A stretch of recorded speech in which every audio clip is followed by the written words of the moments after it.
Hello, everyone. It is still beginning to look a lot like Christmas. And this is your hostess with the mostest, Dara, here for Dear Hallmark. This is your Christmas in July space where you can come in, chit, and chill. We could talk about all things Hallmark Channel, how and so ever. Today, we have a caveat as normally I would do it by myself, but we actually got company today, y'all. Did y'all clean? Did y'all clean the windows? Did we put all the dishes away? Because we have a guest today. He is no stranger to the Dear Hallmark podcast. I'm pretty sure at this point he got fridge privileges and know where everything is at. I want to present to some and introduce to others Director Extraordinaire, Mr. Brandon Clark. Welcome back, sir. I feel welcome. Nice opener right there. Way to go. Thank you.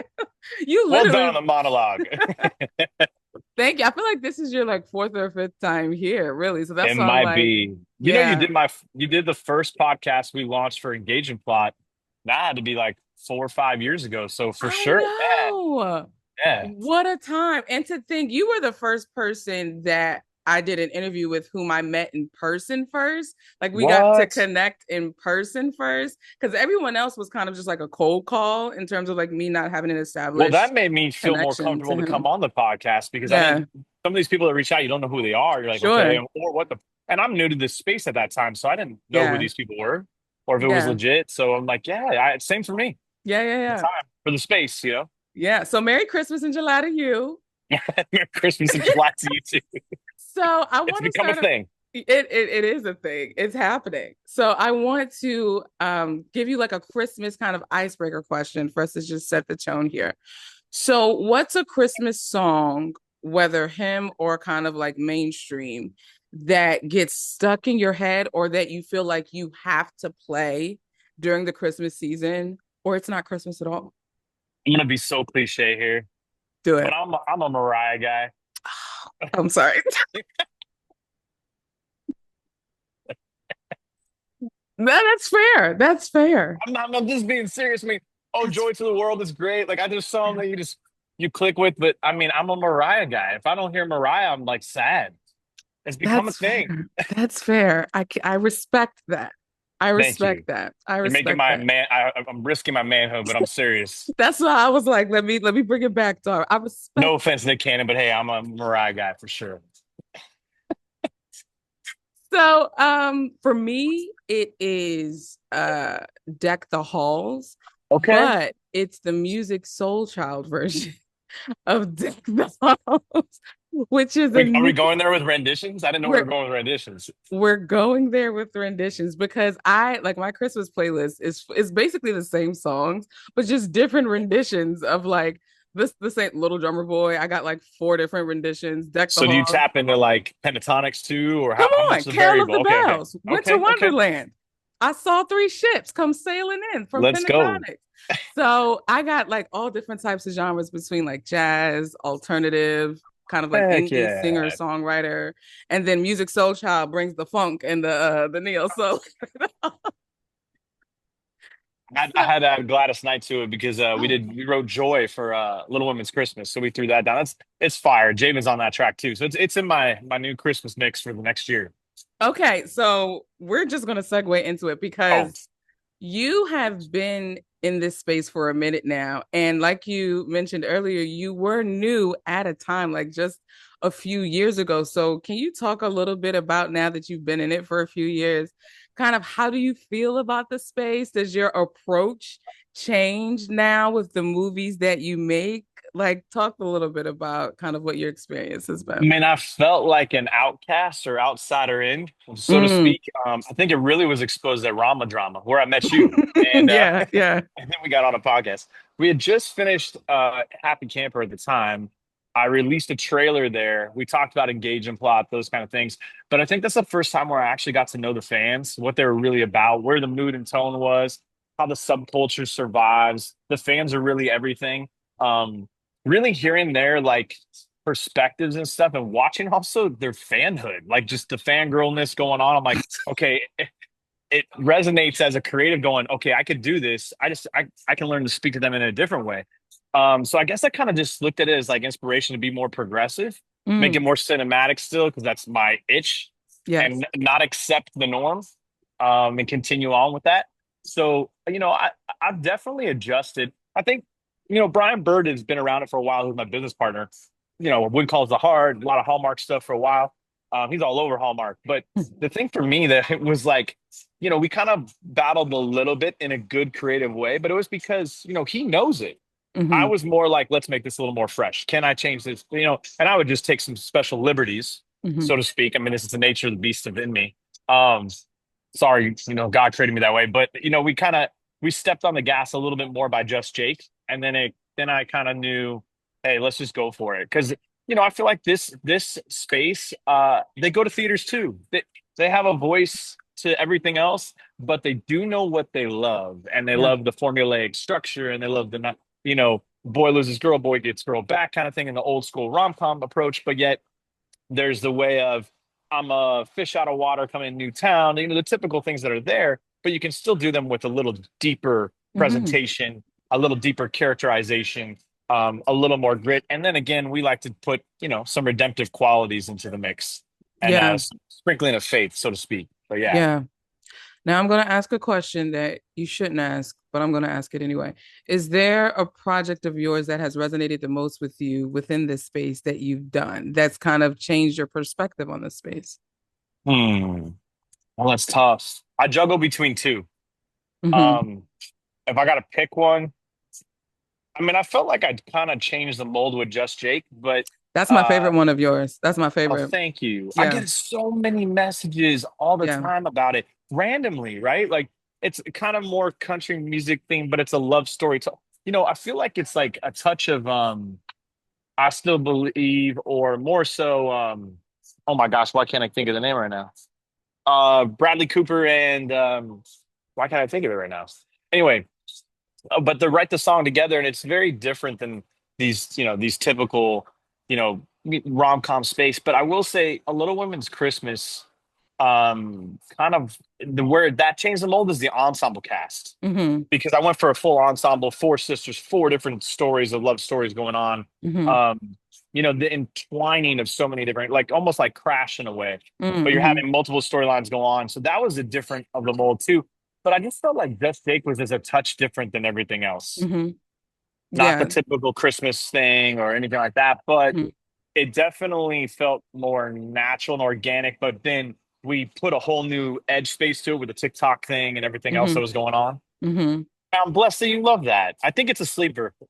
No, I think for me as a viewer, And that's not a reason because I played Marvin, okay? That's just no, because the movie was the first movie. shameless plug, shameless plug. He's actually in the movie. I just want to clarify. Yeah.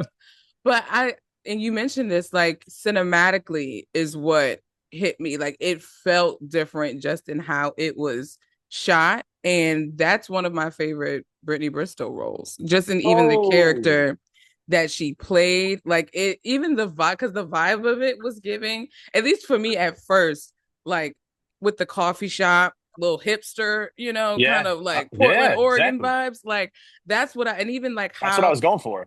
it success because I felt that even from how it was shot and I you could clearly see because and you've mentioned this like before and I feel like some of the networks are starting to at least try to move away from kind of like the typical cinematic format and how they're shot, but yours was such a like you could clearly see night and day that this was a complete even though it had the same beats internally, externally it Right. looked and was packaged so differently that it made you go, wait a minute now what okay what are we doing here? And so that was really really cool, really Blessed to really hear cool. that. That was a step out for Brittany too. One thing I really respect about her, we had many conversations leading up to it, but she was inspired to do something uncomfortable for her. She Mm, she was scared to sing in that, and she hadn't sung in a long time, but she trusted the songwriters that I brought to the table for her, and getting in the studio, and we actually recorded it in Colorado during prep week. Um, and Rob came and joined her in that. Actually, he played piano on one of on the worship song riff, and then mm, I added that to the piano keys she was playing, because there happened to be a piano in the studio. We're like, let's go, Rob, get in here. We were doing it anyway, and but it was just a cool experience, man. I hope she's okay with me sharing this, but she was so, I think she is. She's such a genuine human being. She was so nervous. I remember stepping in on the second take and walking out of the studio by myself, and I said, "Hey." let's just take a second for a second. I want you to know what this song is about. It's actually a prayer. And it's a prayer of going, God, come meet me where I'm at. And right now, where you're at, that's Mm, exactly what this is. And mm, dude, oh my gosh. And I remember walking through the hallway just going, God, give her just right hand of favor over her. mm-hmm. I walked around and I mean, she changed completely and she's opened up and how talented and gifted she is. I mean, that worship song that we laid down first, Mm-hmm. we crushed that in the church. And we did that Mm, right in the studio to prepare for it. Because I got to have a playback while we're going and everything like that. yeah, So we were preparing for the week, and there's so many things when you're doing a movie this fast. We had to do it during prep and stuff. So, I commend her, like facing your fears and going after it. And, I think she after the fact was like, I'm so grateful I did this. I'm so grateful I went after that. I'm so grateful I stepped forward into it. yeah, Um, so, and kudos to her. Rob Mays did a great job on the songwriting with the guys back in Nashville, and yeah. we completed the Without You. But there was something so powerful about a movie like that. When we were writing the song helped me change some of the rewrites to the movie. So we Mm, were like, and I know we're not talking about a Christmas movie, but I'm going here. But like when we were writing the mm-hmm. song, it was the whole concept of, hey, this is his side of the story. The reason why he couldn't finish it, he was missing her side of the story the whole time, Mm, and this would complete it. And so when we went back to to the page, I was rewriting that approach characterization wise, and then also with when and where they write the song together and wow. how it happens because of the way the song was laid out without you. It's so interesting how inspiration can just strike All really right. at You any just got to be moment. open to it. That's As a right. creative, I feel like and that's what I feel like people who are like who God has given the gift of creativity to. I think it's in our nature. Like sometimes we can't even help it. We're just living life, and then all of a sudden you might see a dog cross the street and hit two people, and then them two people end up talking. You're like, wait a minute now. That's like a plot or something. Like you can't even help it. It's just like you're living life, and then you just Yep. happen to just kind of grab from whatever is going on if you're present. I should say, like, if you're You present have and to in be the present. moment, you're really able to grab from what's around you. So, as a director, for people who may not know you or who maybe this is their first time hearing you and seeing you, have because you have an extensive history within the film industry, but getting into this made for TV movie space, did you have to adjust in terms of how quickly the movies are made, or was that something like you were prepared for? Or could you talk a little bit about that adjustment now that you're a little bit That's a really, years really in? good question because it's a deeper question I think um, and maybe you do. But the reality is, if to be honest with you, where I was younger and the things that I was doing, I wouldn't have done this space back then. Mm, I think it's all about where we meet, and God just had a different plan later down the road, and my character changed and how I approached the industry, and there's just a humility to certain things. But the way that I came to it, I was just open and hungry for whatever because I felt as a creative, what's really there is how you universally speak to everybody. mm, And I thought it was an opportunity to speak to an audience that I don't understand. I've never hung out with. I never really have done anything for prior. But as a creative, it really could challenge me, and I love challenges. So I felt like God was just giving me a challenge at that. I never mm, looked at the budget, the space, and timing. Where my skill sets came in was more the TV style, running mm, on a series and changing angles really quickly and knowing how to captivate, dual camera circumstance and blocking to knock out more coverage than normal. How to never go into OTs and finish in 12 to 14, 15 days, mm. pushing pages on days.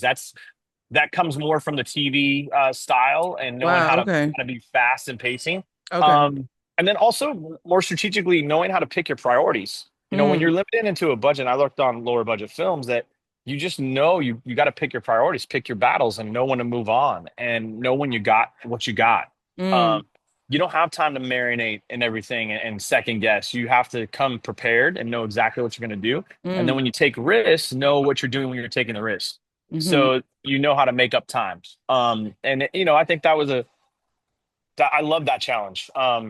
I like the pressure. I think it's actually mm, fun to have to put on the gas pedal and go. mm-hmm. Can you talk a little bit about or like lean into one of those moments where you had to pick a battle and you decided I wanted to pick this one and then it actually turned out well? Wow, I got a lot of those. Just Jake, for example, since we were talking about it, there's a scene. where Brittany and Rob start to write together for the first time ever. He had just left church and he was kind of wandering on his own to go write, and she knew where to find him. We found him in the basically the guitar center, like the music lesson room. Mm-hmm. And in that, I remember walking into the set. Rob and Britt are sitting there ready to rehearse. I'd already planned everything, and I go, "No, I need 15 minutes. Everyone's got to go." And I Mm-hmm. remember just kicking everybody out. And Brian wasn't, Bird was not there that day. And I just ripped the scene out. And I started from the beginning and I was like, the song is about this. And this is how we were talking about the song. And I rewrote everything. And I wrote it into I don't know why I felt this, but I felt there was four beats, four acts to the scene. So I broke them up and I put dialogue in there just to feed into plug and play. And I said, does this feed the emotion the best way we can? Okay, yes. No, the action speaks louder for him to get up and separate himself from her. So there was just these whole different picture I took of it. And it only took about 15 minutes. And to be honest with you, I was praying for the first 2 to 3 minutes. I'm like, Lord, tell me what's here because what's here is not right. This is not the approach, or I don't have it figured out yet. Um, and then by the time everybody came back in, I was so fired up. I was like, this is right now. Because when I watched them rehearse, I was like, yeah, this is it. And things would just come because your presence, you're listening to the creative juices that are flowing. And I believe there's no closer thing to being closer to God than the great creator himself when you're creating. Mm-hmm. And Mm-hmm. I just think that's a unison, and I feel closer to him during those times. So it was such a powerful moment. And I asked most people, and generally speaking, even Brian Bird said it's like my favorite scene of the whole movie. But if you don't Wow. take that moment, you go fearlessly into it with faith, you could lose that. You could just shoot the script for the script. You could just shoot for whatever it's worth. But those moments are key. Um, and those are one of those ones where I'm so glad I took that second, to go for it.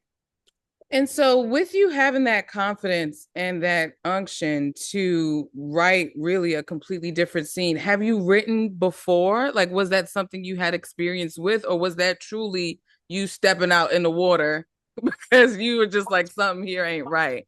I want to be How was careful that? on answering this. I mean, of course, I've written before, many things, written a bunch of TV pilots and stuff. A lot of things not picked up too, but it's about the craft and practicing the craft. Mm-hmm. A lot of stuff I wrote a long time ago. Now they want. It's like you never know timing. Mm-hmm. But but for me, like on that particular film, it was almost a page one rewrite because there was a great concept by Jamie Engel, and we love that. When writers have great concepts, it's awesome, but we got to get it to execution of something that I can believe in or champion. Mm-hmm. And they might have just the greatest idea or they spark the idea. I never want to take that away from these writers because that's part of the process. Mm-hmm. So, we went to a full rewrite on it, and I actually was inspired by a friend's personal story. It's not his story verbatim, but that's where the social media aspect of TikTok and everything relates into him getting Mm-hmm. chased out of Nashville and everything went there. And that's where, the inspiration came from. It's not to the T of his story, but those are the things that inspire us. I think it's how we relate to one another. Mm-hmm. I love when I can relate to like little concepts in a script as I'm writing and go, oh, I had this happen in my own life. I know somebody else who had this happen in their own life and relate back to something. I Mm-hmm. just wrote a script called Breaking the Ice. It's actually a Christmas movie. It just happens during Christmas, organically. But it's a hockey romantic comedy, and it's gotten great reviews. Hopefully, we're shooting it. I hope October. But it's it's a great script, but it is also based upon a good friend of mine who played for the Preds and then got transferred over to Ohio, and great dude. And I told him I was doing it. He's like, "Man, that's awesome." Obviously, different names, different people, different circumstances, Mm-hmm. but inspired by real life situations. Yeah. So let's get into the Christmas space because within Let's the go. made for TV movie land, Christmas is our Super Bowl. Like everybody shut up, I've learned everybody go that. to bed. Like we gotta focus. Like this is our game day. This is our Super Bowl. Yeah. So what was it like? Let's talk about a Little Women's Christmas for a little bit. What was it like your approach with a Christmas movie as opposed to a rom-com within this made for TV movie space? And did it change? I'm glad you're asking. I was getting pressure and pressure to do a Christmas movie. And I'm like, if I do a Christmas movie, I want it to be a Christmas movie. Like Mm-hmm. I just don't want Christmas to take a back seat or Mm-hmm. like it just be decorated. Um, Sometimes in this space that happens. Mm-hmm. And we just gotta be real about it. They know Yeah, who they are. yeah, yeah, yeah, yeah. But I felt like Dion had such an incredible idea with a modern take of a famous novel, Little Women, which this was a great opportunity to take an IP and then elevate it to something where if it's at Christmas time, that was actually an external idea I had to like where they share Christmas together. And then parents are gone, but old traditions, like I come from, I'm the oldest of four boys. So I was like, well, four sisters, what would happen here in this circumstance? Life just gets the best of us. And we Yeah. took too much time and stepped away. How would we come back together? And then how would we relive our traditions or our Christmas together as one? And that's what inspired when I was reflecting on that movie, and to go at it a little differently. I also approached Christmas with like a little bit different. I didn't want to have all the typical colored lights and everything you see. I wanted more of it's a classical novel, right? So I try to Mm, put a classical touch. I was kind of very adamant about what type of reds and how we put things up with mm, Misty and production design and all white lights outside the house, just because of the classical touch to it and the classical novel nod, even though it's a modern take. Um, we did all white lights on the Christmas tree, but then we would really personify all the things that were out. So like I did, if people could pay attention, the little houses that were there are Dickens houses and stuff. So there's all these little tiny touches everywhere, and old radio and the themes of just classical, plus the Old Town Franklin and Main Street. So I wanted the vibe to kind of match and flow, if that yeah, makes sense. So yeah, I approached it different instead of yeah, just Christmas gack. Everything had a purpose. I said you it. and your words. Oh my God. But what can people, if people still haven't seen Little Women's Christmas and now you just talked to us about breaking the ice, what can we expect or what should we look for with now your with True Brand Entertainment, like with Christmas movies now from your production company? I mean, we're looking to do, and I might be starting another one in July. Hopefully, I don't know if that title is going to hold, so I won't say the title. But I think, I think you could expect a Christmas movie from us every year. I mean, I love Christmas.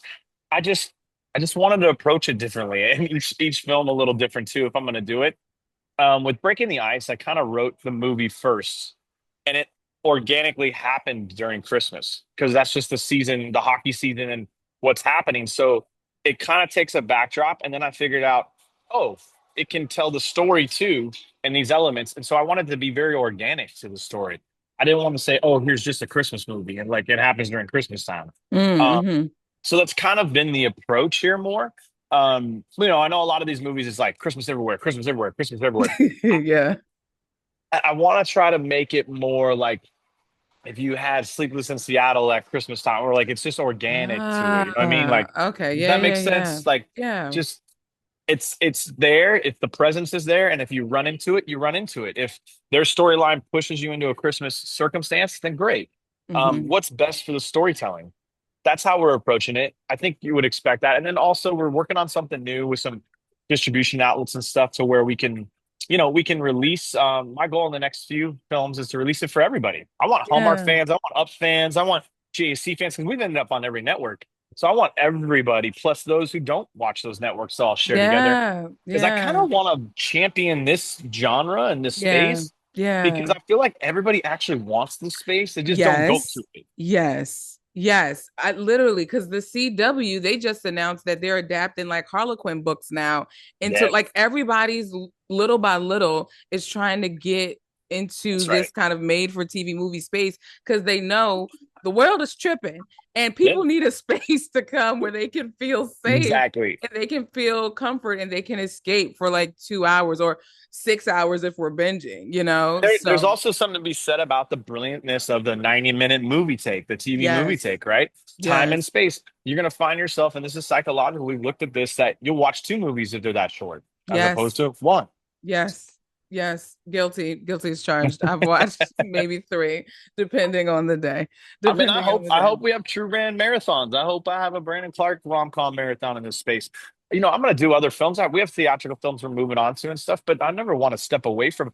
I've learned to love this space in a whole different Yes. way. The fans are great. They're so Yes. loyal and so loving, and the cool thing is we get to put faith in there too, and just be Yes. organic about it. And Yeah.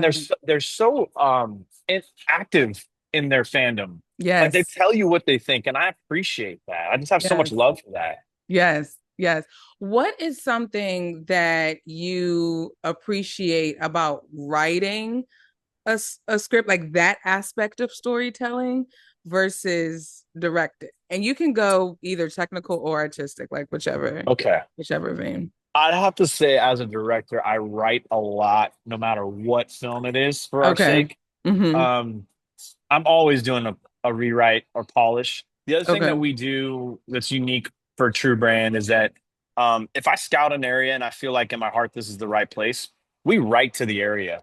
I'll start, because we're independent, we'll include all the stores, the shops, the people.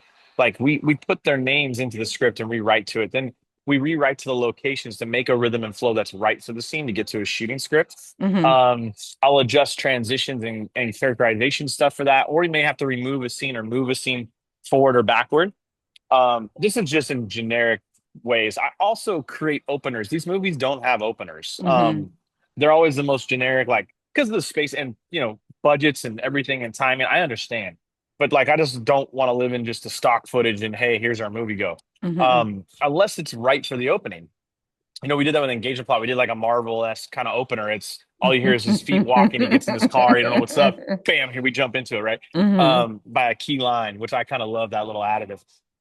But I think the big thing is as I write, when I write, and I'm enjoying writing, it's I write as a director, whether I like it or not. So I've learned over time, write for the reader first, just the sake of the business. You have to because you want to please all Oh. the readers.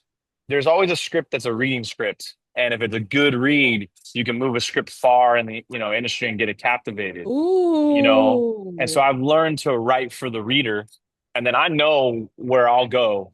So I start writing how I write and creatively for visualization and everything. And then I'll write for the reader so that it's a great read and it's pacing and timing and rhythm and flow. And then I'll adapt to the shooting scripts and stuff like that after the fact. And I had that happen on an action film where I had to go back and I'm working on rewriting right now for the reader, just so that it gets legs to it. That makes so much sense because there have been many of movies where I felt like I'm like this feels like a book, or I want it to be a book. Like Right. it felt like like it could be the catalyst for a book. So that makes so much sense when you think about it. And how like in terms of concept, and I know you talked about writing for the reader, but like your I want to get it, let's get technical. Let's get in the weeds. Let's just get to it. Sure. How do you give yourself time to write, or much like with the shooting schedule and everything like that, like everything's on a schedule, do you keep yourself to a schedule when you're writing? I do. I think it's writing for me is motivation. Mm-hmm. And then the big motivation is my environment. Mm. I write better in certain cities, or I might write a different kind of script in a certain city if I'm traveling. I've attempted to write while I travel, there's different vibes. I will say back at home in Newport Beach, I love to write outside. I'll be Mm. outside. I write outside everywhere. Doesn't matter how many people are passing or going because there's some kind of energy that's there that I just like. Mm-hmm. I like the views. I like to be able to see those things. I think I'm closer to God in that moment. There's this essential thing to listening, Mm-hmm. even though it's ambient, like there's Mm-hmm. something there. Um, but for me, I've done something now where I've learned I'm effective in the morning to reread and not write long. So I'll write for a little bit to get my Mm. juices on. I'll go work Mm-hmm. out and now it's on my mind. So then if I go on a bike ride or something around the beach or whatever, I'm thinking about it the entire time. I'm preparing for the next sit down, which I'll do in the afternoon. I get a little espresso. I know exactly what I do. I get a Hearst coffee. I get the Pellegrino at the same time, and then I start going. And I could write for 3, 4 hours at that point. Um, Wow. but it's consistency and discipline. Like I'll finish a script fast if I constantly do that. You ain't lying. And You ain't lying. and the process is something too. It's all about the process. So like I don't just write a script. I first write my synopsis, my tagline, my themes, characterization stuff, and then I'll go to a treatment, expose treatment, lay out all the 9 act structure in this space. And then once you have all those things, you question them, you look at them, okay, great. And then I start writing. And you can now have an outline to refer back to when you're getting trapped. Reread it again, look through it again, and then go back again. And now you're seeing if scenes are flowing and things are working right. And then you come back and you think about it the next day. Like, see, if I'm doing it every day, my mind is flowing with it, and then I'll figure out things I want to fix and go back and fix. Or scenes Mm, that I'm like, wait, is that the best decision here? And you go mhm, back and fix it. I mean, I wrote Breaking the Ice in like a month, maybe less, because of that rhythm. mm, Um, and then there's things in the nice thing about this space is there's some formulaic stuff that just helps. mhm. You know what's up.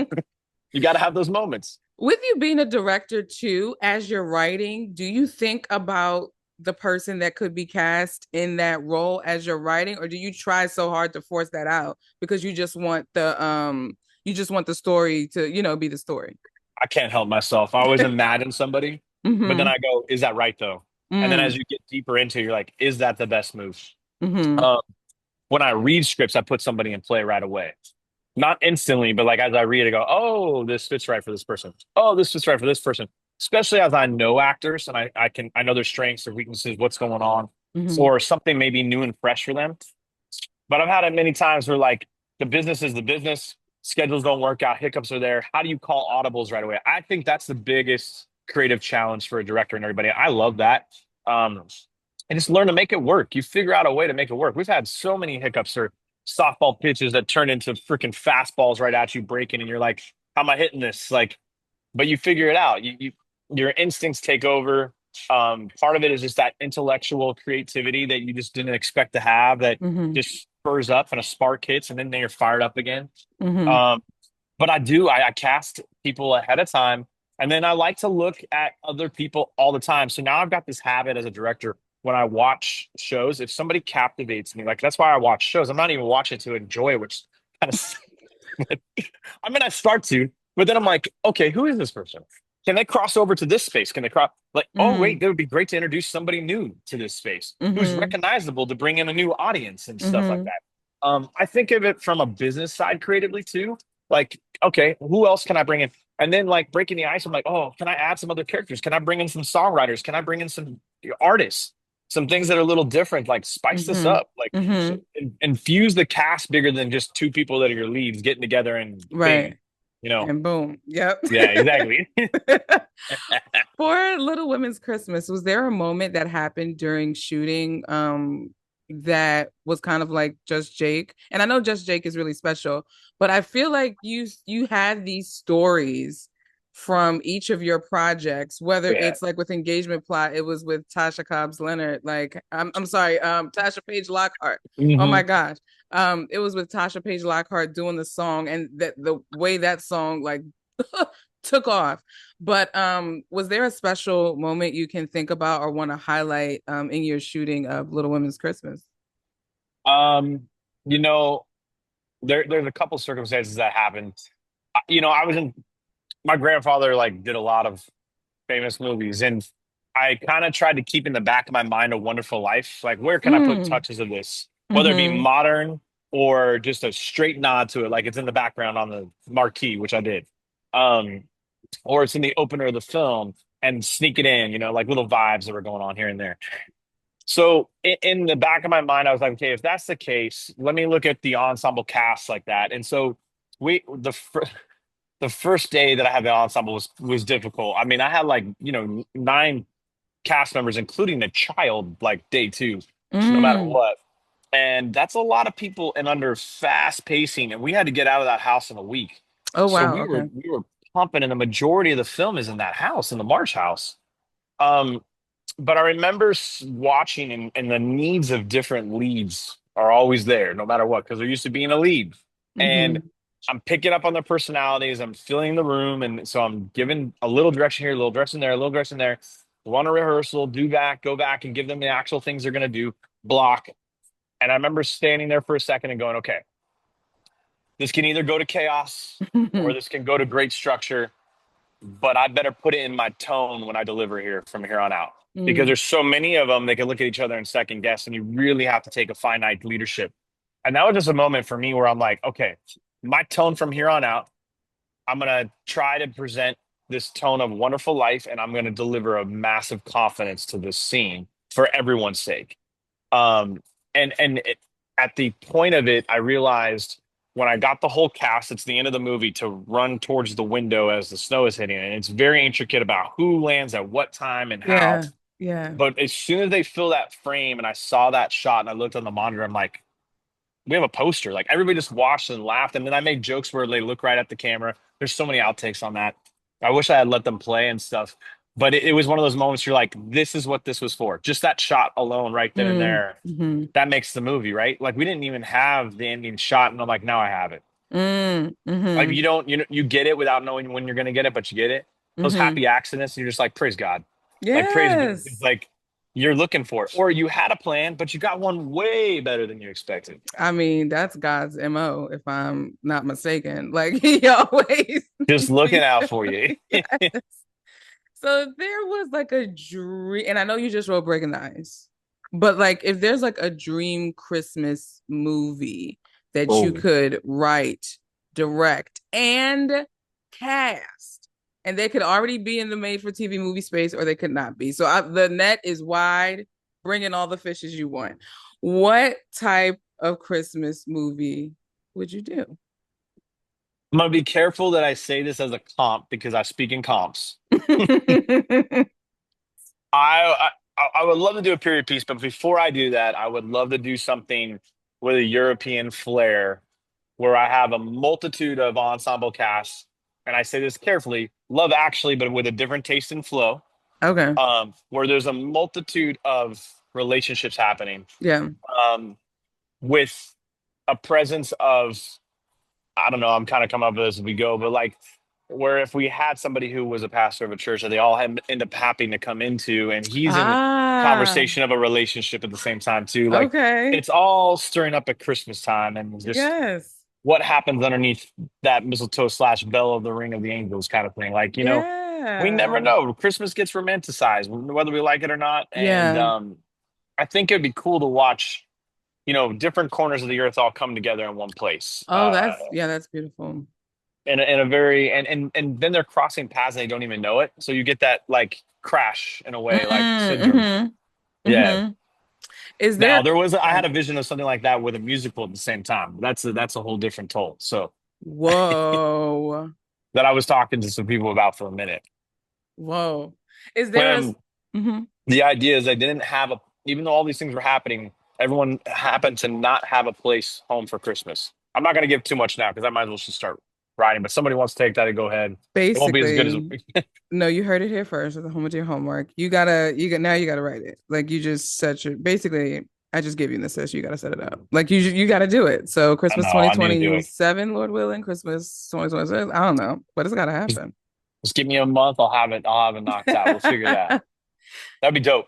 That'd be Yeah, dope. is there a And if certain I could, if I can incorporate a bunch of musicians at the same time, and because you want like fire music in this whole thing, like can you talk about that though? Because I'm learning like that is something that is very like you have in like us, whether it's a single or even like the whole music throughout the movie, like music is something that's very important to you throughout very. these movies. So can you talk a little bit A about why that is? And then B, your approach to music with Little Women's Christmas. Yeah. I think music is essential. It's it says the things we can't always say in dialogue. Um, it can uplift an emotion or forelead emotion or close an emotion or take it down to where we can't, Mm-hmm. or enhance a scene where we maybe didn't deliver. And obviously that comes into composing, but so does it with original music. But if I start working on original music early and I understand, it really challenged me to really understand the film. So then I grasp it at a higher level. Mm. Also, if you start to approach that and you're writing original music early, now I have a synchronization to my composer early, and I start to figure out who the right composer is, and we have those discussions fast. And a lot of times it inspires other songs to start to be written. What I don't like to do is have a film and then to go chase music down because of my cut and Mm. go, oh, I want to, I need something like this. But the cut, I like to come and plan because it's inspirational in the moment. It's inspirational in scenes. I might re-listen Yeah. to something on the way to set, or I might listen to it right before we do the scene to go, now this is the mood and tone we're going for. This Yeah. is what we were preparing to do. Um, there's just something beautiful. It's like the words unspoken that you couldn't say. Like you're delivering another language, like a third layer to it. Yes. You know what I mean? Yes, I do, because I feel like instruments, melodies, like God was no fool when he's not a fool at all. But I mean, like he knew what he Frequency. was doing when he like it's something Yeah. to melodies, harmonies, instruments that it taps into something else that when it matches and meshes with what you're seeing on screen, I feel Oh like yeah. it enhances almost like having that like full sensory experience as you watch a movie, like a 4D experience, if you will, as you watch a movie. Like I feel like music adds that extra layer 100%. to it. Yeah, Like a yeah, Little yeah. Women's Christmas, I talked to William Gladys Knight's husband, and we just hit it off. Dopest dude. He wrote a song called Joy, but it was an R&B song. And I said, William, can I have some liberty? He goes, nah, man, it's all yours. Go do what you gotta Oh. do. Such a cool guy, such a guy of faith. And he's like, go rock it out. I know what you got to deal with, and I know what you got to do. So I was like, well, I'm gonna take it gospel. I'm gonna let you know what's going down, and let's get Gladys in the studio. So we got her in the studio with Mauricio Guerrero back in LA, and then he went and redid instrumental for it. And then I was like, we need another voice here, and that's when I would chase Javen down because I'm like, well, Javen's playing the pastor. Let's make Mm. Gladys's mom. Mm-hmm. Let's rewrite that. Let's get this song synchronized into that. And then Jay had a dope thing that he did for Nick Jonas on The Voice, where he had these really high gospel ins and outs, like fast. I'm like, I Mm. want that vibe here, unexpectedly. Like you start with the Empress of Soul. We just know what's we're getting with Gladys. Like it's coming, and Mm-hmm. then boom, spike up. Like where did that come from? And then boom again, and then all of a sudden he comes in. And you're like, wait, what is happening? But naturally on stage, as if people are just visiting church and they're just letting it rip. And it just I think it was fire. I think people loved it. We packed that house. People got a concert without knowing they were getting a concert. Um, and then the opener to the movie Little Women's Christmas, I got a pentatonics vibe theme going. Went to my mom and said, "Hey, I want to do this. Can you do that?" She created an entire rendition and stuff and worked with local people there. And then I was like, "Yeah, I'll put them in the movie. If they're singing it, let's let them be, featured. They opened the film." So instead of having a typical opener, we shot our opener. We had them singing in the DJ booth, which would be the DJ Bob character, who's slash omnipresent or Christmas.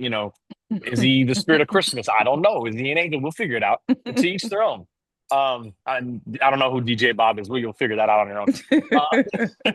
But yeah, that's a whole different story. But you have that opener and that song going throughout the whole thing, and it leads us into that Christmas rendition as we get back to New York. And those things are also help when you get to post. You're like, what you're working with, what your cuts are, what you're shooting, and when you have to deliver fast, like we did, I mean, it just makes it work quick. You know what you have to have, and you know the vibe you're going for. And when that inspired the composing with Michael Tyler Smith, who's Michael W. Smith's son, who I've worked with. He was my composer on Happy Camper.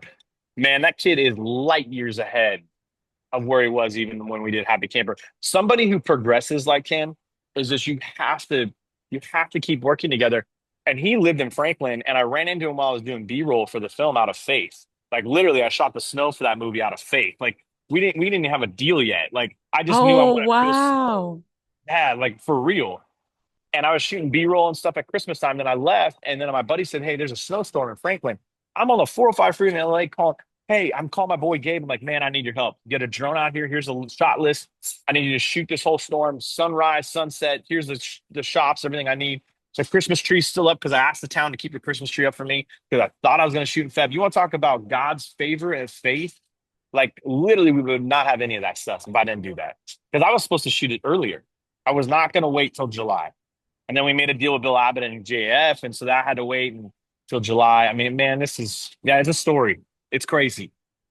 But we would not have that closer of the real snow of Franklin at the end of the movie without that. There's just no shot. Like I didn't want to fake it. So, because, okay, Sorry. because, hold on, because you just like, with the Michael W. Smith of it all, too. For those of you who don't know, first of all, that's royalty. Contemporary Christian music, royalty. I'm talking Bono, royalty. Like, I'm I mean, on, talking. on that note, he does a fire at the end of the film where Trevor and Julian are walking. Mhm. I felt so bad. I was so meticulous because we're coming out of joy from the church into this scene. And I wanted some kind of little touch, piano riff that just sits there, and then you hear it again, and you hear it again, and you hear it again. So it kind of connects. I use Bridgerton as like the comp. Does that make sense? Yeah. But you got to find these comps to speak a language. Sometimes I don't know Yes. what to say perfectly, but if I can give an example, I mean, and Tyler picked it up like that and was like, I got you. And the first three you figure, I go, it's not it yet. It's not it yet. I need this to linger longer. And he was like, okay. But I love him because he doesn't even challenge me. He knows I'm feeling something. He's like, okay, let's go back at this. Let's go again. Like, but you need that stuff. I don't even know how to say you've done it like you like I try to find a segue, y'all. I try to find a transition Sorry. sentence, and then here you go. But yeah, that's all I got. Even though well, Brendan, I want to thank you yet again for coming into the home of Dear Hallmark for this special Christmas in July episode. And you already know, I'm gonna just give you the floor. This is your moment to say whatever it is you want to say. You can talk about Michael W. Smith. You can talk about the guitars, Christmas, hockey. It's your moment to have. So I'm gonna let you have the floor here. Oh, I think I'm inspired by people like you who have brought a whole group of people down, man. They love you to death and the fans love you. And I love that there's little groups that watch and pay attention to our movies and they're inspired for it. I hope Christmas in July rocks off for everybody because it's going to inspire us to make better Christmas movies to come for Christmas season. I hope that we shoot our two Christmas movies coming up. I hope I can get Breaking the Ice done. I did a rewrite to bring it to Breckenridge, so I'll probably go back to Colorado, which will be a vibe for everybody and shoot in a resort and stuff. That'd be a fun thing for everybody. May or may not be partnering with a really awesome actor you've seen a ton on Hallmark. Good buddy of mine. I'm not gonna say anything yet, but it's a good surprise. You'll love him to death. Everybody does. And, um, but yeah, I think I'm just inspired by everybody and the fans. I'm so incredibly grateful, and God has blessed us so much that we have great fans, great people like you who love what we do. That is the reason why we make movies, just for that joy to see people's faces and the comments that people leave. I am so blessed when people send messages and they enjoy a film. You can't ask that anything greater than that as a filmmaker. Well, y'all, you heard it here first from Brandon.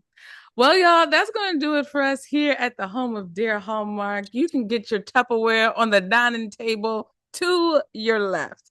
There's notes, there's stuff in the description box and in the show notes if you're listening via podcast or watching via YouTube. And be sure to check out whether I'm sure Little Women's Christmas is on PureFlix. Also, it's on Prime Video as well.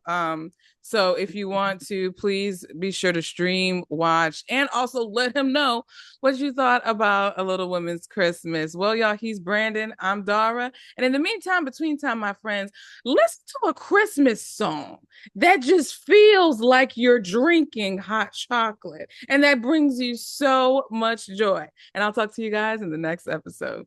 Ciao, my friends.